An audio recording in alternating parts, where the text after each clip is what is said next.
The storm over Varela 9 had been raging all night. The crimson clouds above the colony twisted like boiling smoke, and the ground trembled every few seconds as thunder rolled through the distant canyons. The small human settlement, barely a cluster of shelters and workshops, stood alone in the endless red desert.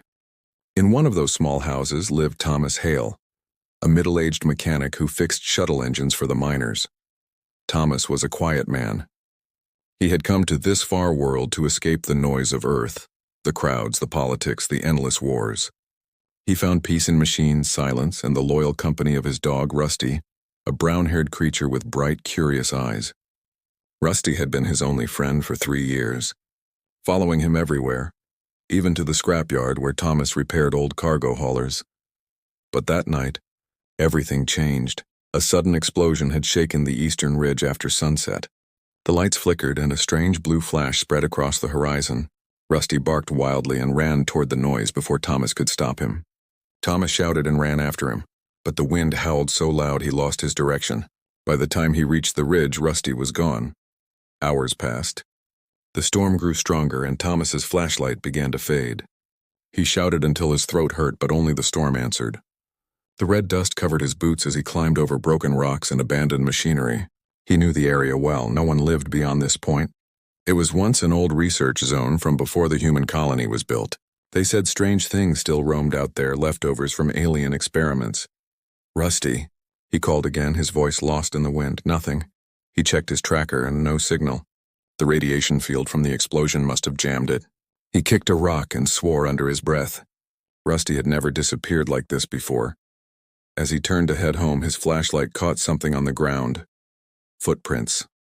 Small ones. Not Rusty's paw prints, not human either. There were 3 long toes, thin and deep in the dust. And beside them, Rusty's paw prints. They followed the same path, like he had been walking with someone. Thomas frowned. What the hell?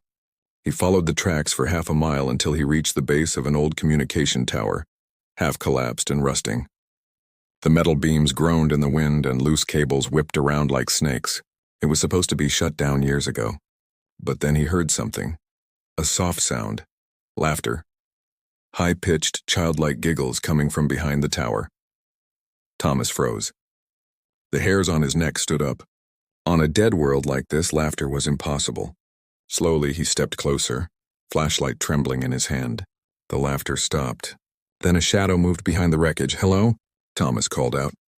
"Anyone there?" "I'm not going to hurt you," no answer. Rusty barked in a single bark and then another. The sound came from the other side of the tower.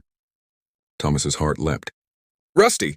He ran forward, tripping over a broken cable, and fell hard to the ground. The flashlight rolled away and pointed toward the shadows. He saw them, 2 small figures crouched near Rusty. The dog wagged his tail and licked their faces happily. The figures were children, but not human. Their skin glowed faintly blue under the light, almost transparent like moonlit water. Their large black eyes blinked nervously as they clung to each other, their thin fingers tangled in Rusty's fur. Thomas stared, unable to breathe. He had seen aliens before, traders, mercenaries, even refugees, but never like this. These looked fragile, barely half the size of human children. They wore torn silver-gray suits, ripped and burned in places. One of them had a small cut on her arm that shimmered with light instead of blood. Rusty barked again, tail wagging, as if proud to have found new playmates. Thomas slowly reached out his hand. "Hey, it's okay. I'm not going to hurt you." The girls flinched, pressing against the metal wall. One whispered something in a musical voice he couldn't understand. His translator implant tried to process the language but only gave static. Lost, cold, hide was all he could pick up. He knelt down, trying to look calm. "You're lost? Are you hurt?" he asked softly. They didn't reply. One of them pointed upward, at the dark sky. Thomas followed her gaze and saw lights moving through the storm. Not stars and drones, sleek blue glowing machines sweeping the area with search beams. They were coming this way. The smaller girl let out a terrified cry and clung to her sister. Rusty growled lowly, sensing danger. Thomas's heart pounded. "Who's looking for you?" he whispered. But there was no time for answers. The drones were close now, scanning the ground with humming energy beams. "Specimens detected." A metallic voice echoed through the storm. "Retrieve. Terminate witnesses." Thomas's blood froze. Witnesses. That meant him. He grabbed the girl's hands. Come on, we have to move. They hesitated, but Rusty barked again and ran ahead, leading the way like he understood. The girls followed, holding Thomas's hands tightly. They ran through the wreckage, the drones sweeping closer, firing blue bolts that scorched the dirt behind them. Thomas spotted an old service tunnel entrance half buried in the sand. He kicked away debris and pushed the hatch open. Inside, quick! The girls crawled in first, Rusty jumped in next, and Thomas followed, pulling the hatch shut, just as a beam of blue light cut across the ground above them. Inside the tunnel, everything was silent except their heavy breathing. The air smelled of dust and rusted metal. Thomas turned on his flashlight again. The girls stared at him, trembling. One held Rusty close, as if the dog made her feel safe. Thomas wiped the sweat from his brow. "Okay," he whispered. "Let's just take a breath."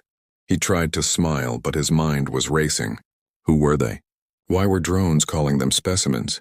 And why did they look like children? Hours later, as the storm calmed above, Thomas finally sat against the tunnel wall. Rusty lay beside him, head resting on his knee. The two alien girls sat a few feet away, whispering softly in their strange language. Every now and then they looked at him, afraid but curious. Thomas spoke gently. "You two have names?" They blinked at him. The older one tilted her head. "La," she said slowly, touching her chest. Then she pointed to the smaller one.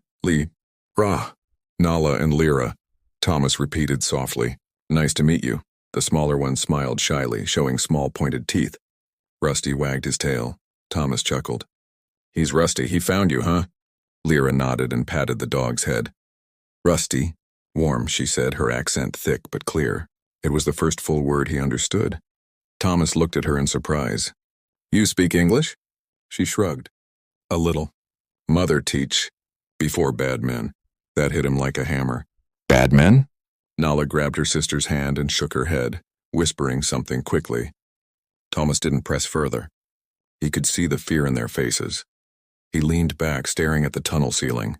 Outside, the wind howled again. Whoever those bad men were, they had to be the ones flying those drones. And if they were looking for these girls, they wouldn't stop. Rusty lifted his head suddenly and growled toward the tunnel door. Thomas turned off the flashlight. Through the silence, faint metallic footsteps echoed above. Drones were scanning again. The hum of engines grew louder. Thomas whispered, "Stay quiet." He pressed his hand over Rusty's back to calm him. The girls clutched each other, eyes wide with fear. For 10 long minutes, the sound of drones circled above. A blue light flickered through the cracks of the hatch but didn't stay long. Finally, the noise faded into the distance. Thomas exhaled slowly. "Okay, they're gone. For now." He looked at the two little aliens. They were exhausted, barely able to stay awake. He took off his jacket and placed it over them. "You'll be safe tonight," he said softly. "I'll figure something out in the morning." As they drifted to sleep beside Rusty, Thomas stared into the dark tunnel, his mind full of questions and dread. Whatever he had found tonight wasn't just lost children. It was something far bigger, something dangerous. And in that cold, silent place beneath the alien sky, Thomas knew one thing for sure. His quiet life on Virella 9 was over.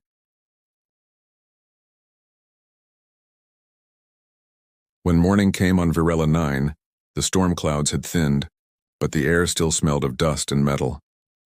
Inside the old service tunnel, Thomas Hale woke up slowly, feeling the ache in his back from sleeping on the cold ground. For a moment he thought last night had been a dream, the storm, the drones, the blue-skinned girls. But when he looked to his left, he saw them. Nala and Lyra. They were curled up together under his old jacket, fast asleep, with Rusty lying close by like a furry guardian.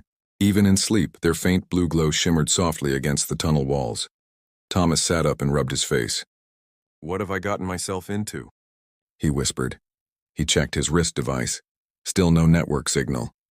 The radiation from the blast must have fried the nearby relay towers. He had no way to contact the colony or check the news. Maybe that was a good thing. He didn't want anyone asking questions about who he was hiding. He walked to the tunnel entrance and pushed the hatch open slightly. The desert outside was quiet. The sky was pale orange now, sunlight bleeding through thin clouds. No drones in sight. He turned back and saw the smaller girl stirring. Lyra blinked sleepily, her silver eyes reflecting the light. Morning, Thomas said quietly. You hungry? She tilted her head. Hungry? He opened his bag and pulled out a protein bar. Food. Her face lit up as she watched him unwrap it. She took a bite carefully, as if tasting something new. Sweet, she said, smiling shyly. Thomas smiled back. Yes, it's sweet. A soft giggle came from behind her. Nala was awake now, too. The older girl's gaze was calm but alert.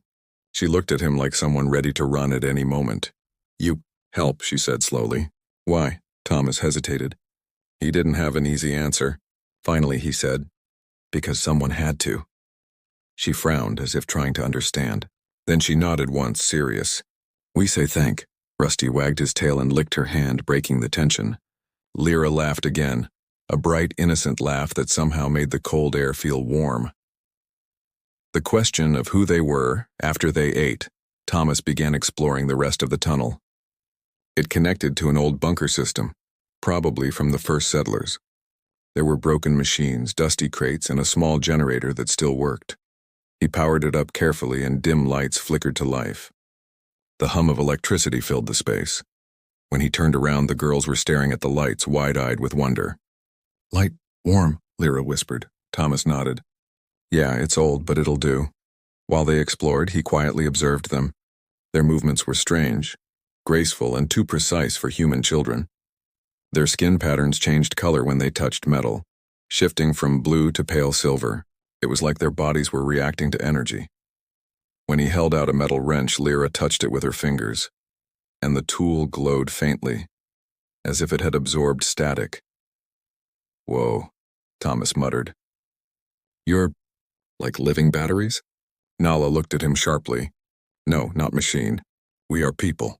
He raised his hands quickly. I didn't mean it that way. Her expression softened. We learn, control power. But bad men use it. Thomas knelt down.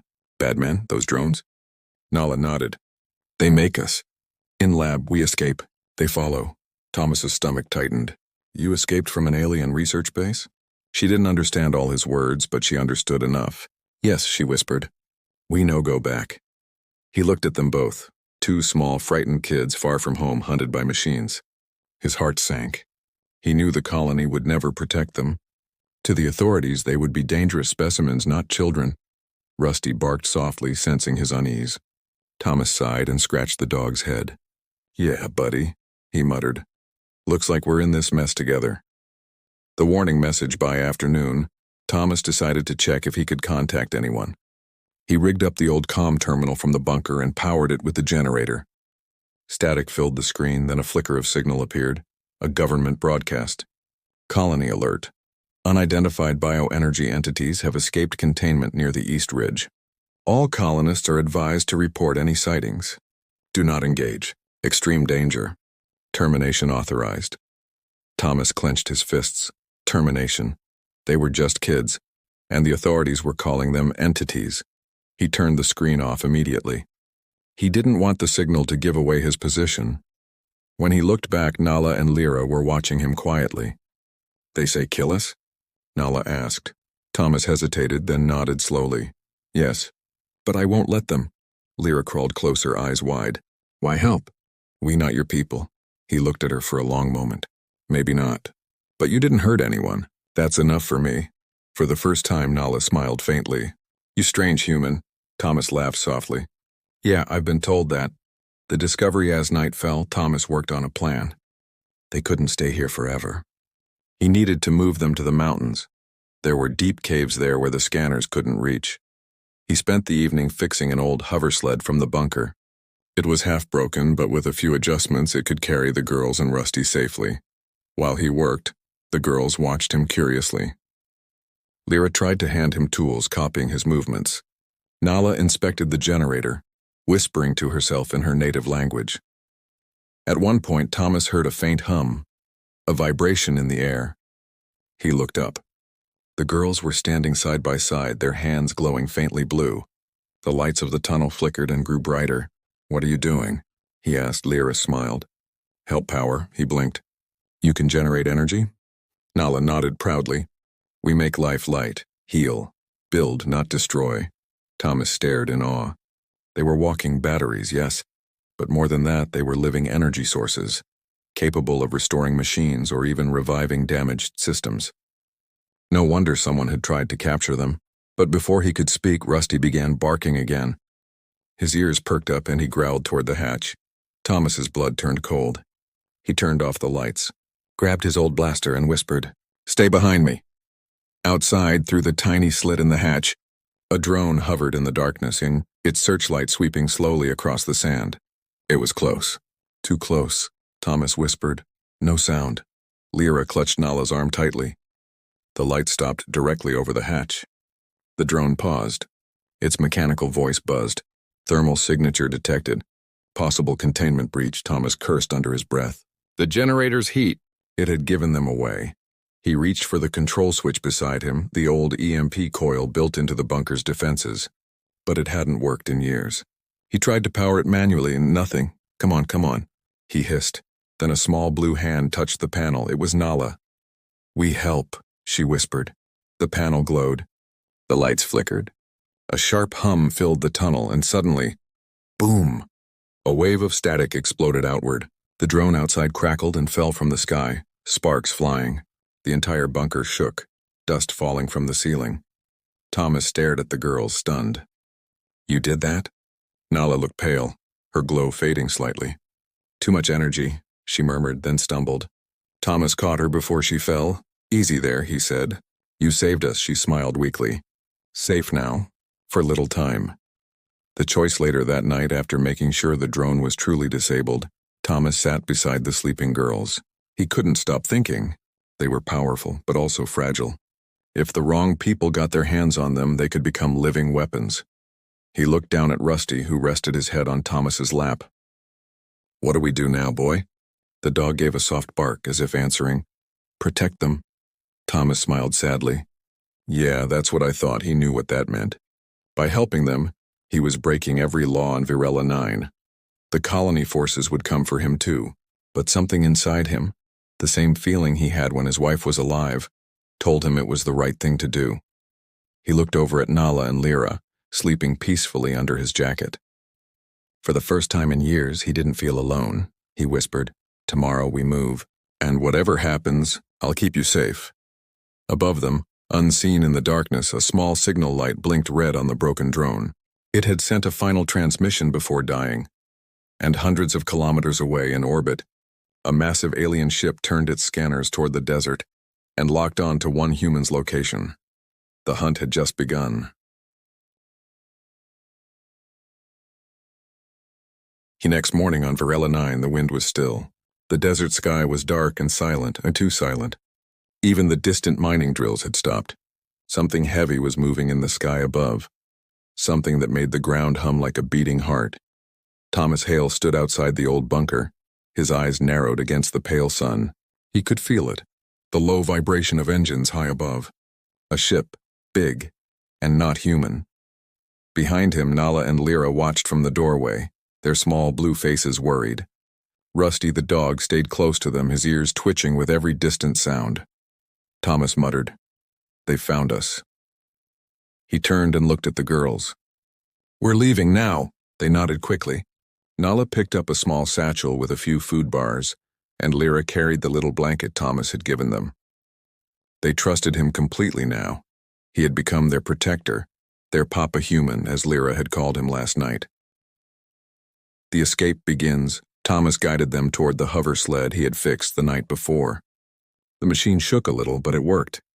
He loaded the girls and Rusty onto the back and started the engine.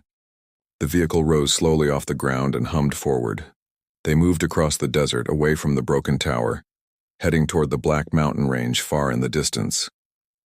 If they could reach the caves, the scanners might lose them, but halfway there the sky darkened. A shadow fell across the sand. Thomas looked up and his heart nearly stopped. A massive alien warship hovered above them, its hull shining like liquid metal hundreds of meters long. It blotted out the sun. From the ship's belly, drones poured out like silver insects spreading across the horizon. Nala gasped. They come. Again. Thomas pressed the engine harder, but the sled was too slow. The drones were faster. Blue beams of light began sweeping the desert, searching. Rusty barked furiously. The smaller girl clutched him tight. "We can't outrun them," Thomas said through gritted teeth. "We'll have to hide." He turned sharply toward a canyon, a deep crack in the desert floor. They dove inside just as the first drone flew overhead. The sled scraped against rocks but held together. Inside the canyon, the wind howled through narrow walls. Thomas stopped near a large overhang of stone and pushed the sled under it. He killed the engine and listened. The sound of drones echoed faintly above, searching, hunting. For a few minutes, no one spoke. Only Rusty's quiet panting filled the air. Finally, Lyra whispered, "Why they want us?" Thomas looked at her sadly. "Because you're special. They think they can use you," she frowned. "Use?" he nodded. "Turn you into weapons." Nala's eyes went cold. "We never hurt. We make life." "I know," Thomas said softly. "That's why I won't let them take you." The first strike, a sudden explosion, shattered the canyon's calm. A drone had spotted them. Its beam cut through the rock above, sending sand and dust raining down. "Go," Thomas shouted. They ran deeper into the canyon as the sled's frame cracked behind them. Drones swarmed like angry hornets, firing plasma bolts that turned sand into glass. Thomas pulled out his old plasma pistol and fired back, each shot hitting with dull sparks against their shields. "Come on," he yelled. The girls ran beside him, glowing faintly as fear and adrenaline surged through them. Nala stopped suddenly, turned toward a drone, and lifted her hands. A wave of blue energy burst from her palms. The drone froze mid-air, its systems shorting out, and crashed into the sand. Thomas shouted, "Nice shot!" But Nala swayed, dizzy from the effort. Lyra grabbed her arm and helped her run again. They reached the end of the canyon in a dead end. Just a wall of black rock. Thomas looked up, cursing. "No way out." He turned, raising his pistol as the drones closed in. "Get behind me!" The sky above lit with the glow of the warship. A deep mechanical voice echoed down through the canyon. "Human, surrender the prototypes. You will not be harmed." Thomas laughed bitterly. "Yeah, right," he fired again. The drones paused for a moment, analyzing. The voice spoke once more. "The units belong to us. They are property of the Dominion." "Release them," Thomas shouted back. "They're not property." "They're children." The voice paused, as if surprised by his words. Then, colder than before, it replied, "You misunderstand. They are constructs, designed to serve. Return them or perish." Thomas's jaw tightened. "Then I guess we'll perish together." The signal, he turned to the girls quickly. "Remember the signal device I built last night? The one near the generator?" Nala nodded weakly. "Yes. I need you both to power it again," he said. "Only this time we send it up. As far as it can reach." Lyra's eyes widened. "Big power hurt us." "I know," Thomas said softly. "But it'll save you." She looked scared. "Save you too?" He smiled faintly. "Maybe, but I need you to promise me. If anything happens, you keep Rusty with you and run." Lyra shook her head fiercely. "No, you come too." "Please," he said gently. "Do this for me." The drones began descending again, engines whining. The sky burned blue. Thomas took cover behind a rock and fired at the first drone. It exploded in a flash, but 10 more took its place. Meanwhile, Nala and Lyra held hands and closed their eyes. Their skin shimmered like liquid light. The ground began to tremble. Blue sparks danced through the air. "Now!" Thomas shouted. The girls released a wave of energy upward, a spiral of glowing light that cut through the canyon and reached the sky. The warship's sensors flickered. Its systems overloaded. From orbit, the signal broadcasted across multiple channels. A distress call containing the Dominion's illegal experiments. Every satellite, every human outpost received it. The truth was out. The warship reacted violently, its weapons charging. "You dare expose us?" the voice thundered. Thomas stood tall in the open, facing the ship. "You bet I do." The ground shook as the warship's cannon began to glow. The stand the girls collapsed, drained of energy. Thomas ran to them, scooped them into his arms, and took cover behind a fallen rock. Rusty barked and stood in front of them, growling at the sky as if daring the warship to come closer. The voice above echoed again, furious. "You will die for this, human." Thomas looked up, blood on his lip but fire in his eyes. "Then I'll die doing something that matters." The cannon fired.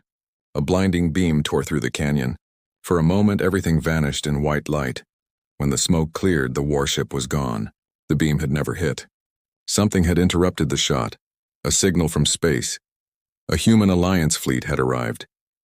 The distress call had worked. Dozens of human ships appeared in orbit, broadcasting warnings to the Dominion vessel. "Cease fire immediately. You are violating interstellar law." The Dominion ship hesitated, then began to retreat. Its engines flared, and it slowly disappeared into the upper atmosphere. The battle was over.